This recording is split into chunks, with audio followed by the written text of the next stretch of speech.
Eid Islamic संप्रदायर सबुठु बड़ पर्व। यह अत्यंत आनंद और उत्साहर सहित सारा विश्व में पालन कराए। प्रतिवर्ष ईद को पवित्र ओषा मास रमजान समाप्ति दिन पालन कराए।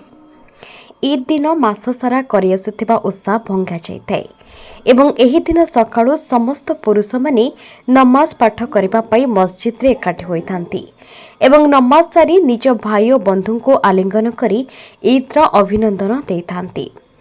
ए समय रे घरर महिला माने नुआ ड्रेस और अलंकार पिंधि निज घर को आसुथिबा कुणिया मानकर अपेक्षा करिथांती एवं समस्त मिसी सुस्वादु व्यंजन खाइथांती।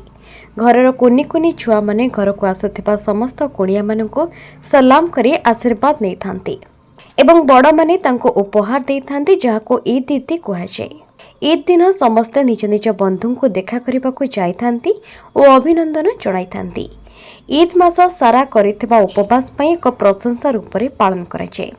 ए रमजान मासरे 30 दिन धरी उपवास पालिथांती एवं बहु दान पुण्य मध्य करिथांती। मुस्लिम संप्रदायर लोक माने तांकरे दान करिबार परंपरा बाध्यतामूलक अटे जहाकू जकात बोली कुहाଯାଏ। ए उपवास एवं दान तांकर आंतरिकता, प्रार्थना, आध्यात्मिकता, सांसारिक इच्छा, आत्मनियंत्रण एवं धार्मिकतार विकास पाई कराए।